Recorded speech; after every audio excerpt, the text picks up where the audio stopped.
Hello tout le monde, bienvenue sur notre chaîne YouTube Viens et suis-moi. Écoute et prête l'oreille. Je suis Vaya Priyar et je suis heureuse de pouvoir vous retrouver pour une nouvelle vidéo dans notre étude du Doctrine et Alliance, section 111 à 114. Nous avons vu dans la première section, dans la première vidéo, la section 111, où nous avons parlé de nos folies et de ce que nous devons faire et ne pas faire. Et notre vidéo d'aujourd'hui est une continuité de ce que nous avons appris déjà la semaine dernière. Il y a 2 semaines, je suis tombée sur une vidéo par hasard sur YouTube que j'ai trouvée intéressante. Je ne voudrais pas la passer pour gagner du temps, mais j'aimerais partager avec vous quelques images de cette vidéo. Sur ces images, vous pouvez voir des bouquets qui sont perchés sur un barrage qui fait plus de 50 mètres de haut et qui est très abrupt. Et en fait, ces bouquetins défient les lois de la gravité lorsqu'ils escaladent le barrage de Cincingo en Italie. Et pourquoi est-ce qu'ils le font? Eh bien, tout simplement parce que sur ce barrage se trouvent des sels minéraux que les bouquetins ont besoin pour pouvoir trouver de la force, pour pouvoir améliorer leur vue et tous les éléments dont leur corps a besoin pour pouvoir se développer et être efficace. Et ils bravent donc ces hauteurs et se mettent parfois en danger pour pouvoir y arriver. Si vous voyez la photo du bas, on se demande même comment le bouquetin arrive à se tenir sur le barrage et nous le voyons lécher les parois du barrage. Pourquoi est-ce que je vous partage ces images, chers frères et sœurs? Et parce qu'il y a une belle analogie concernant notre foi, concernant notre vie. Il y aura des moments dans notre vie où notre foi sera éprouvée. Et ça, ces choses ont été témoignées de nombreuses fois lors de notre dernière conférence générale. Et le chemin étroit et resserré, qui est notre chemin des alliances, aura parfois des passages serrés et abrupts. Et qui va, en quelque sorte, tester notre dextérité spirituelle. Notre chemin de la foi ne sera pas toujours comme cela, fort heureusement, mais il y aura des moments difficiles et le Seigneur permettra que nous soyons éprouvés de cette façon parce qu'il sait que force est donnée à travers les épreuves. Mais il faut reconnaître que certaines de ces épreuves peuvent être effrayantes et le prophète Habakkuk dans l'Ancien Testament a utilisé cette image des biches, des bouquetins marchant sur ces petites corniches pour décrire son voyage de foi, car lui aussi a vécu des épreuves qui suscitaient des questions concernant Dieu et la foi. Dans Habakkuk chapitre 3 verset 19, il a dit « L'Éternel le Seigneur est ma force, il rend mes pieds semblables à ceux des biches et il me fait marcher sur mes lieux élevés, au chef des chantres avec instruments à cordes. » Une biche, ici citée dans ce verset, est une sorte de bouquetin et sur la terre sainte, ces biches bravaient aussi les lois de la gravité lorsqu'elles parcouraient les montagnes désertes de la Judée. Et le prophète Habakkuk souhaitait pouvoir faire de même avec ces montagnes d'épreuves. Montagnes d'épreuves, thème que nous connaissons parfaitement pour avoir été utilisé dans un des discours de notre prophète Russell M. Nelson, qui nous a demandé de fortifier notre foi pour pouvoir déplacer les montagnes d'épreuves dans notre vie. Nous vivons un moment où beaucoup remettent en question Dieu, remettent en question l'Église. Il y a des moments qui peuvent ressembler à ces barrages, à ces montagnes d'épreuves, ces épreuves qui remettent en question ce Dieu d'amour que nous connaissons. Il y a toutes sortes d'épreuves qui peuvent remettre en question notre foi. Et ce sont des moments qui semblent de plus en plus rétrécir le chemin sur lequel nous marchons, qui est notre chemin des alliances. La section 112, chers frères et sœurs, est une section qui est adressée à Thomas B. March, président du Collège des 12 à l'époque. Et sachant ce qui va arriver à Thomas B. March, cette révélation se verra un peu prophétique, parce Thomas B. March va être durement éprouvé dans sa vie et dans sa foi et finira malheureusement par quitter l'Église. Et c'était une façon du Seigneur de le mettre en garde et de lui donner des conseils pour l'aider à traverser ces tempêtes qui allaient arriver dans sa vie. Et dans cette section, nous trouvons de merveilleux conseils, des avertissements et des promesses qui peuvent nous aider, nous membres aujourd'hui, à marcher sur les sentiers abrupts de la vie et ne pas tomber. Donc, rappelez-vous, dans la première vidéo, en conclusion, je vous avais demandé de revoir, de réécouter les discours que nous avons entendus à notre conférence générale, parce que les messages qui ont été partagés lors de notre conférence générale sont les mêmes que l'on retrouve dans la section 112, chers frères et sœurs. Donc, nous allons voir chacun d'entre eux dans cette section 112, et il y a un thème qui revient beaucoup, et c'est le premier thème que nous découvrons dans cette section 112, et nous allons aller voir dans les versets 3, les versets 10, les versets 15 et 22. Voici ce qu'il est dit, verset 3. Néanmoins, étant donné que tu t'es abaissé, tu seras élevé, c'est pourquoi tes péchés te seront pardonnés. Verset 10. Sois humble, et le Seigneur ton Dieu te conduira par la main et te donnera la réponse à tes prières. Verset 15. Ne vous exaltez pas, ne vous rebellez pas contre mon serviteur Joseph, car en vérité, je vous le dis, je suis avec lui, et ma main sera sur lui, et les clés que je lui ai données, qui vous sont également destinées, ne lui seront enlevées avant que je ne vienne. Et enfin, le verset 22. S'il s'humilie devant moi, demeure dans ma parole et écoute la voix de mon esprit. Donc, quelle est cette première chose que l'on apprend? C'est l'importance de toujours rester humble. Chers frères et sœurs, l'orgueil peut nous faire tomber de ces pentes abruptes, de ces montagnes d'épreuves, plus vite que n'importe quoi. C'est spirituellement dangereux de penser que nous savons mieux que Dieu, que nous savons mieux que nos dirigeants, que nous savons mieux que les Écritures ou que n'importe qui d'autre.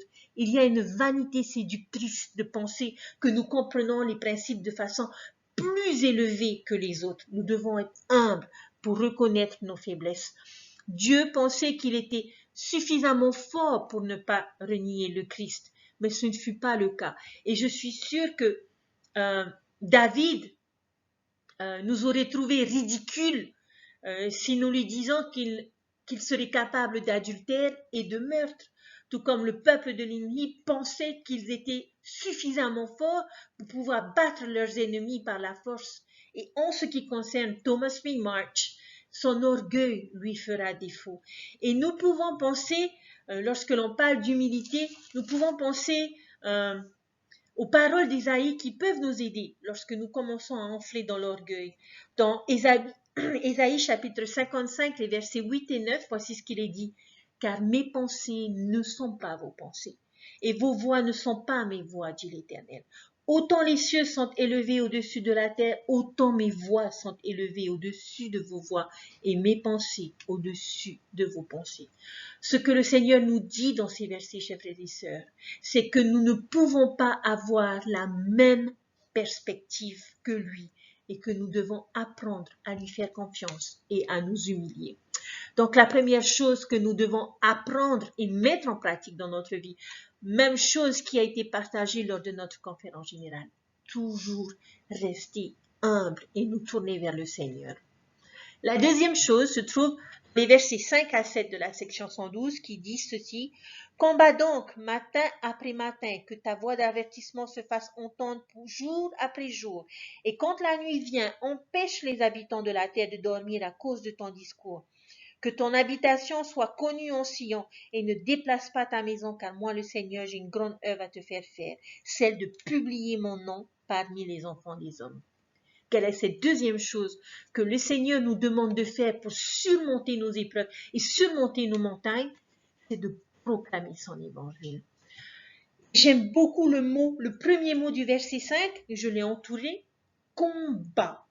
Combat donc pour l'évangile. C'est un combat. C'est un combat contre le mal, un combat contre l'ignorance, un combat qui requiert notre dévouement, notre engagement, notre diligence, jour après jour, nuit après nuit, jusqu'à la fin.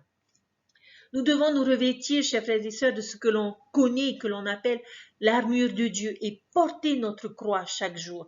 Nous devons être actifs dans l'évangile et être engagés de manière à ce que nous soyons reconnus comme saints des derniers jours. Faisons-nous aujourd'hui ce qu'il faut pour que notre nom soit connu au sein de notre paroisse, que notre nom soit connu au sein de notre pieu? Comment est-ce que tout cela nous donne, chers frères et sœurs, des pieds de biche, comme on dit, des pieds de bouquetin pour nous accrocher sur ces lieux élevés de manière à aller chercher ce qui nous est destiné spirituellement. L'engagement, chers frères et sœurs, au service de Dieu nous renforce et nous fortifie. C'est pour cette raison que nous avons des responsabilités au sein de nos paroisses, que ce soit l'œuvre pour le temple, que ce soit le travail missionnaire, que ce soit nos appels, que ce soit nos familles, que ce soit notre mariage. Lorsque nous nous détachons de ces responsabilités et de ces tâches, nous commençons, chers frères et sœurs, à perdre notre foi. Des recherches sociales ont montré que les gens sont plus heureux quand ils sont réellement engagés dans leurs efforts. Alors, restons occupés et nous serons en mesure de marcher sur ces lieux élevés. Le principe suivant, chers frères et sœurs, se trouve dans le verset 11 de la section 112 qui dit ceci. « Je connais ton cœur et j'ai entendu tes prières concernant tes frères. Ne sois pas partial envers eux en les aimant plus que beaucoup d'autres, mais aime-les comme toi-même, et que ton amour soit abondant pour tous les hommes et pour tous ceux qui aiment mon nom. » Chers frères et sœurs, aimez nos frères et sœurs. Beaucoup de membres sont devenus inactifs à cause de la manière dont ils ont été traités par des dirigeants ou par des membres. Ils ne se sentaient plus les bienvenus au sein de nos chapelles, au sein de nos paroisses. Et ils ont été offensés peut-être par des paroles, peut-être par des actes à leur encontre. Nous devons faire attention. Et nos paroisses seraient mieux ainsi que nos communautés, notre société, si nous faisons l'effort de partager plus d'amour et plus d'amitié. Que se passerait-il, chers frères et sœurs, si nous n'étions pas partials dans notre amour pour nos membres, pour nos dirigeants? Lorsqu'un évêque est relevé et qu'un nouvel évêque est appelé, certains n'apprécient pas le nouvel évêque et ne comprennent pas pourquoi ce nouvel évêque a été appelé. Et parce qu'ils préféraient l'ancien évêque, ben non, je ne vois pas l'intérêt de venir à la chapelle. Chers frères et sœurs, nous devons apprendre à aimer tout le monde en sciant. Et nous aurons toujours une abondance d'amis, que l'on change de paroisse ou que l'on change de dirigeant. Qu'importe qui nous dirige, qu'importe la paroisse où nous nous trouvons, nous devons apprécier les personnes qui sont autour de nous, les personnes qui nous servent en tant que dirigeants, que nous avons soutenus en levant la main. Nous devons faire attention à la façon dont nous jugeons nos dirigeants, chers frères et sœurs.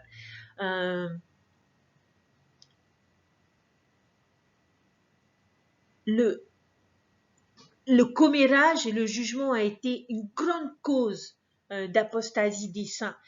Tous les dirigeants, nous devons le reconnaître, chers frères et sœurs, sont des êtres humains qui ont des faiblesses et qui peuvent commettre des erreurs. Et puissions-nous être capables de pardonner leurs imperfections et de célébrer le bon et juste, oublier le reste.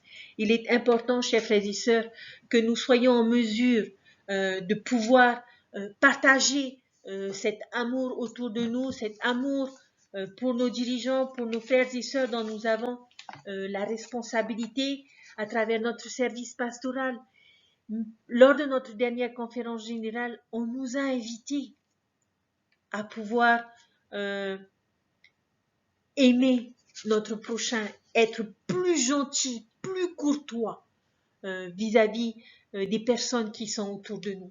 Alors faisons-le, chers frères et sœurs. Les versets suivants sont les versets 13, 15 et 27. Dans ces versets, l'on nous parle des choses que nous ne devons pas faire. Verset 13, « Et lorsqu'ils auront été tentés et auront passé par beaucoup de tribulations, voici moi le Seigneur, je les chercherai, et s'ils ne s'endurcissent pas le cœur et ne raidissent pas le cou contre moi, ils seront convertis et je les guérirai. » Verset 15, nous l'avons déjà lu, et le verset 27, c'est « Pourquoi veillez à ne pas vous faire du souci concernant les affaires de mon Église en ce lieu, dit le Seigneur. » Les choses à ne pas faire, ne pas s'endurcir le cœur et se raidir le cou, la tête, ne pas nous rebeller contre les serviteurs, car Dieu est avec eux et son nom sera sur eux. Et nous ne devons pas nous faire de soucis concernant les affaires de l'Église. Se rebeller, chers frères et sœurs, s'occuper des affaires qui ne nous regardent pas, peuvent nous amener à tomber des lieux élevés. Le cœur endurci de l'amant et de l'Émuel les ont amenés à être séparés du peuple de Dieu. La rébellion de Satan dans les cieux lors de la préexistence a amené sa chute. La désobéissance, chers frères et sœurs, peut être un grand facteur déstabilisant dans nos efforts à marcher sur le chemin étroit et resserré qui mène à la vie éternelle. Et encore une fois, l'humilité est la clé pour reconnaître la sagesse de Dieu sur celle des hommes. Le verset suivant est le verset 22. Il dit ceci: s'il s'humilie devant moi, demeure dans ma parole et écoute la voix de l'Esprit. Écoute la voix de l'Esprit. Combien de fois l'on nous a répété lors de notre conférence générale l'importance d'écouter la voix de l'Esprit. C'est la plus grande source de force que nous pouvons avoir dans nos lieux élevés. Et l'une des meilleures façons de garder notre foi forte est d'être chaque jour en contact avec la parole de Dieu. Les Écritures peuvent nous aider à garder notre foi forte. La manne, lors de notre soirée familiale, j'avais partagé la vidéo où les Israélites avaient reçu la manne des cieux et j'avais enseigné à mes garçons l'importance de cette manne pour pouvoir survivre pour les Israélites dans leur voyage dans le désert. Et cette vidéo de l'Église enseignait également l'importance de nous nourrir spirituellement et que nous ne pouvions pas concevoir passer une semaine de la même manière que nous ne pourrions pas le faire sans manger physiquement, ce devrait être le cas aussi spirituellement. La manne qui s'est déversée sur les Israélites était un symbole qui non seulement les a nourris physiquement, mais aussi est un symbole de la parole de Dieu. Les Israélites devaient rassembler la manne tous les jours. Ils devaient faire l'effort de ramasser cette manne pour pouvoir survivre, pour pouvoir être nourris, pour pouvoir rester en bonne santé et vivants. Il en est de même pour nous, chers frères et sœurs. Notre foi ne peut pas rester forte si nous négligeons de nous faire un festin de la parole de Dieu. Et nous pouvons perdre notre foi si nous n'étudions pas quotidiennement la parole de Dieu. C'est quand nous nous arrêtons que nous trébuchons, en nous soumettant davantage à l'influence de l'adversaire, à l'influence de Satan et surtout aux théories du monde. J'aime beaucoup une expérience que Elder Ballard avait partagée. Il me semble que je vous l'avais déjà partagée avec le jeune missionnaire qui perdait son témoignage à cause de la documentation anti-mormone. Et il s'était donné rendez-vous 10 jours plus tard avec la consigne de lire le livre de Mormon tous les jours. Et lorsque le jeune missionnaire était revenu auprès du président Russell M. Ballard, il n'avait plus besoin que président Ballard discute des différents points anti-mormons qu'il avait découverts, parce que le fait d'avoir lu le livre de Mormon tous les jours lui avait permis de retrouver son témoignage et de fortifier son témoignage et sa connaissance à travers la lecture des Écritures. Chers frères et sœurs, beaucoup de dirigeants nous ont invités à nous faire un festin des Écritures. Et j'aimerais nous rappeler, chers frères et sœurs, lors des dernières remarques de notre prophète Russell M. Nelson, pour clôturer notre conférence générale, il nous a demandé, il nous a supplié, chers frères et sœurs, pas demandé, supplié de réserver du temps pour le Seigneur, chaque jour, jour après jour. Et lorsque j'ai enseigné, lorsque j'ai fait part de ces enseignements à mes fils, je leur ai demandé comment est-ce que nous pouvons suivre l'exhortation de notre prophète Russell M. Nelson. Tous m'ont répondu unanimement qu'il fallait qu'on lise les Écritures, qu'il fallait qu'on lise le livre de Mormon. Je suis reconnaissante de notre prophète, pour notre prophète, Russell M. Nelson. Et je sais que c'est un prophète de Dieu. Et je sais que si nous nous efforçons de suivre ces exhortations, de suivre ces enseignements, nous pourrons être bénis et nous pourrons trouver la force de résister aux tempêtes, aux difficultés que nous pourrons rencontrer sur nos lieux élevés. Président Russell M. Nelson a dit pour éviter le chagrin et pour lutter contre l'attrait du monde, nous devons réserver du temps pour le Seigneur chaque jour dans notre vie. Nous devons rechercher le Seigneur par l'étude et la prière. Sinon, nous devenons faibles et nous pouvons dérailler. Réserver du temps pour le Seigneur pour que le Saint-Esprit soit avec nous et pour qu'il puisse nous parler des choses telles qu'elles sont et telles qu'elles seront. Notre prophète nous a invités à nous concentrer sur le Christ, à nous faire un festin des paroles du Christ. Et dans son message d'ouverture, le prophète nous avait dit combien il n'y avait jamais eu un moment dans l'histoire du monde où la connaissance du Sauveur était devenue vitale et pertinente pour chaque âme. Il nous avait invités à rechercher 3 choses lors de cette conférence générale. La doctrine pure, la vérité pure, ainsi que la révélation pure. Et il nous a demandé de faire de cette conférence un festin de la parole du Sauveur. Et, chers frères et sœurs, je vous invite à réécouter, à relire vos notes, à relire les discours lorsqu'ils seront disponibles, de manière à pouvoir vous rendre compte de l'importance des Écritures dans notre vie aujourd'hui. Si nous étudions Viens et suis-moi, c'est très bien, je nous encourage à continuer à le faire. Mais lisons les Écritures, réservons du temps pour le Seigneur. Si nos journées ont 24 heures, il nous faut 8 heures pour dormir. Il nous reste 16 heures. Je travaille 8 heures. Que faisons-nous des 8 autres heures, chers frères et sœurs? J'espère que chacun de nous trouvera du temps pour le Seigneur chaque jour, jour après jour, en nous faisant un festin des Écritures. Le dernier enseignement que l'on trouve dans la section 112 se trouve dans les versets 31 à 32. Et voici ce qu'il est dit. Pouvoir que vous détenez conjointement avec tous ceux qui ont reçu une dispensation à quelque époque que ce soit depuis le début de la création. Car en vérité, je vous le dis, les clés de la dispensation que vous avez reçues sont descendues des pères et ont en tout dernier lieu été envoyées du ciel. Là, on nous parle du pouvoir de Dieu. Les clés de la prêtrise données aux 12 leur accorde le même pouvoir qui a été donné à Adam, à Enoch, à Abraham, à Moïse, et qui font partie d'une longue lignée de disciples fidèles du Christ.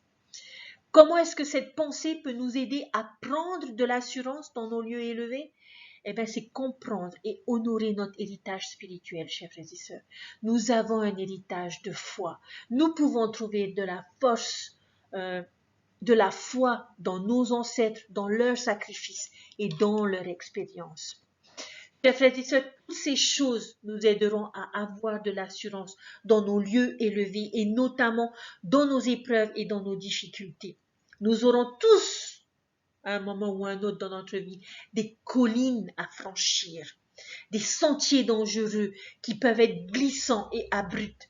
Mais nous ne pouvons pas nous permettre, chers frères et sœurs, de perdre notre foi, de voir notre foi faiblir à cause de nos questions, à cause de nos doutes et de nos soucis.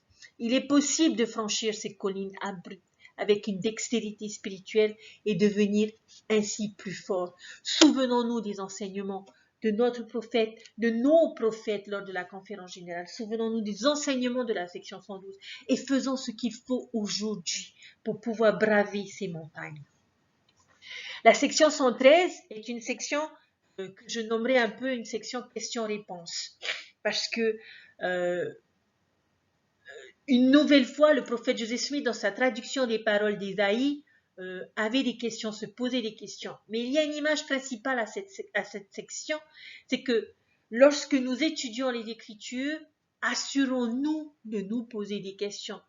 Il ne faut pas juste lire les Écritures. Nous devons arrêter de lire les Écritures. Nous devons les étudier. Nous devons les chérir. Nous devons les méditer, chers frères et sœurs, et en faire un festin comme on nous l'a enseigné, encouragé et supplié de faire lors de notre conférence générale. Nous ne devons pas nous engager à juste lire les Écritures comme n'importe quel autre livre. Cette section montre le bon exemple sur comment étudier les Écritures, alors que le prophète et Elias Higby, je crois, lisait le livre d'Ésaïe, il tombe sur des passages d'écriture qui sont difficiles à comprendre, et notamment concernant le tronc d'Ésaïe et quelques phrases symboliques concernant Sion. Qu'est-ce qu'ils font? Bon, ok, on zappe, on passe à autre chose, parce que de toute façon, Ésaïe, on comprend jamais et on comprendra jamais. Est-ce qu'ils ont zappé? Est-ce qu'ils se sont dit, de toute façon, personne ne comprend Ésaïe, donc où est l'intérêt de le comprendre? Non, chers frères et sœurs, ils se sont adressés à notre Père Céleste et lui ont posé des questions.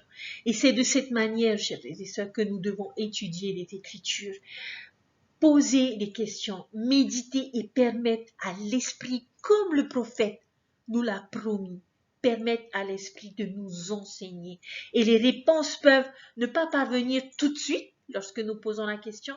Avec le temps, la prière, l'étude, je vous témoigne, chers frères et sœurs, que les réponses arrivent. La section 114 est destinée à David Patten, qui est un des 12 apôtres. Et il avait un surnom et on l'appelait le capitaine sans peur à cause de son courage à défendre l'Église contre les émeutiers. Et il a exprimé son désir de mourir en martyr, et c'est ce qui va en effet arriver lorsqu'il va être tué par balle dans la bataille de Crook River. Et connaissant plus ou moins son histoire, cela rend cette section intéressante, la section 114. Au verset 1, le Seigneur lui commande de liquider ses affaires parce qu'il va être appelé à une prochaine mission qu'il ne fera bien sûr pas sur terre. Mais le message de l'histoire de David Patten résume un enseignement que nous avons déjà vu dans la section 103 des Doctrines et Alliances, le verset 27, qui dit ceci: que nul ne craigne de donner sa vie à cause de moi, car quiconque donne sa vie à cause de moi la retrouvera. Dans le verset 2, ce verset est aussi intéressant parce qu'il devrait encourager tous ceux en position d'autorité à rester humbles. Le verset 2 dit, car en vérité ainsi dit le Seigneur, s'il y en a parmi vous qui renient mon nom, et d'autres seront mis à leur place et recevront leur épiscopat. Qu'est-ce que ce verset nous enseigne, chers frères et sœurs? C'est que personne ne peut arrêter l'œuvre du Seigneur et que personne n'est indispensable dans le royaume de Dieu. Thomas B. Marsh, qui avait quitté l'Église et qui va revenir des années plus tard, va exprimer ses regrets de ce qu'il a perdu en étant loin de l'Église, et que le Seigneur et qu'il va noter que l'Église aura continué à grandir et à prospérer malgré son absence, et que le Seigneur s'en était bien sorti sans lui, comme une pierre qui roule. Et il y a deux résultats possibles, chers frères et sœurs, lorsque cette pierre roule. Soit nous nous fondons à elle et que nous participons à son travail et à son œuvre qui est de progresser et d'aller de l'avant, soit nous nous laissons écraser par elle. Lorsque nous coupons le lien, chers frères et sœurs, qui nous unit à Dieu et à son œuvre, le Seigneur nous remplace et travaille avec ceux qui en ont le désir. Nous prions pour tous ceux qui ont abandonné leur foi et nous les invitons, chers frères et sœurs, à revenir et à s'engager à nouveau au service du Seigneur. Quels que soient nos engagements, chers frères et sœurs, l'œuvre de Dieu ira toujours de l'avant. Chers frères et sœurs, c'est sur ces choses que je vais finir mon enseignement et ma vidéo de cette semaine. Et j'espère que vous prendrez le temps de vous faire un festin et d'apprendre davantage. Ne vous contentez pas de ce que je partage, mais permettez à l'Esprit de vous enseigner les choses que vous avez besoin aujourd'hui, dans les circonstances que vous avez aujourd'hui, sur ces lieux élevés dans lesquels vous êtes aujourd'hui. Je sais que Dieu vit et je sais qu'il nous aime. Et nous le voyons chaque jour à travers notre lecture des Écritures. Ces paroles précieuses se trouvent dans ces livres, chers frères et sœurs. Permettons-nous au Seigneur de nous parler. Prenons-nous le temps de l'écouter, de suivre ses directives. Puissions-nous nous engager à être de meilleurs enfants en étant plus obéissants et en vivant cet évangile que nous découvrons à travers notre lecture des Écritures. Permettons, comme le prophète a dit, au Saint-Esprit de nous enseigner les choses qui sont et qui seront, en nous concentrant sur le Sauveur et en nous faisant un festin de ses paroles. Je vous laisse tout ceci au nom de Jésus-Christ. Amen. Je vous souhaite un bon week-end, un bon jour de sabbat. Nos chapelles, pour certains, réouvriront bientôt. Pour d'autres, ont peut-être déjà réouvert. Courez-y, chers frères et sœurs. Abreuvez-vous des enseignements, de tout ce que vous pourrez obtenir de chacune de ces réunions. Et soyez fortifiés de manière à pouvoir vous élever spirituellement, à pouvoir faire face à toutes les tempêtes de la vie. Je vous souhaite un bon week-end, un bon dimanche et je vous dis à la semaine prochaine. Bye!